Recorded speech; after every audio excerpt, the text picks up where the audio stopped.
We've all heard the final expense commercials on TV and probably received dozens of postcards each year promising that you can't be turned down and that there's no medical questions and no exam to qualify. So are these claims legitimate? Actually, the claims are legitimate. There are basically two categories of final expense coverage: guaranteed issue and simplified issue. Guaranteed issue is truly just that. You can't be turned down for any reason. There's no medical questions and no exam. It's truly guaranteed acceptance, pure and simple. So if you're really sick, how can the insurance companies afford to do that? After all, we know that life insurance companies are not in business to simply give away free money. Here's how they do it.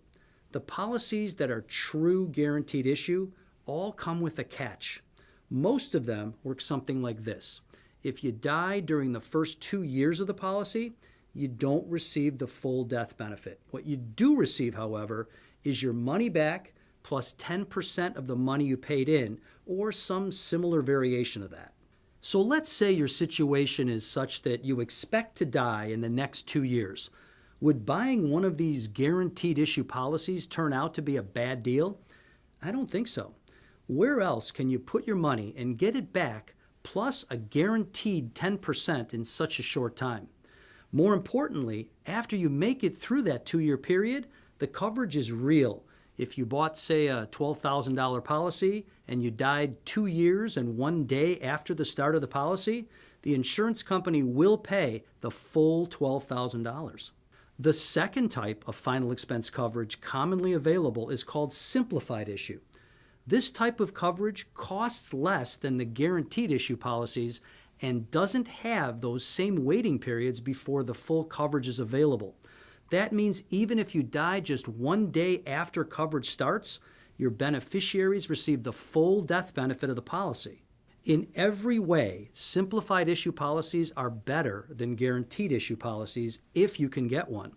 But simplified issue policies do require you to be in halfway decent health to qualify.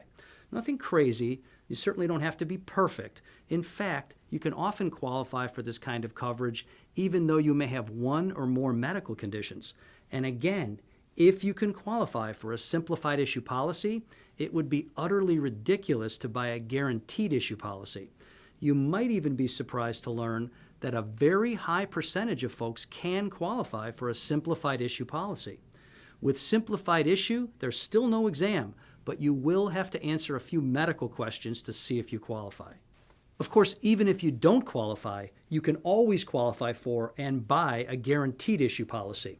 There's also one more category of policy, kind of right in the middle of the two we just described. It's commonly called modified or graded death benefit life insurance. This type of policy may have a schedule of percentages of death benefit that grade in over time. For example, one might provide that during the first year, if you die, you'd get 30% of the death benefit. Year 2, 70%, and year 3, 100% of the death benefit.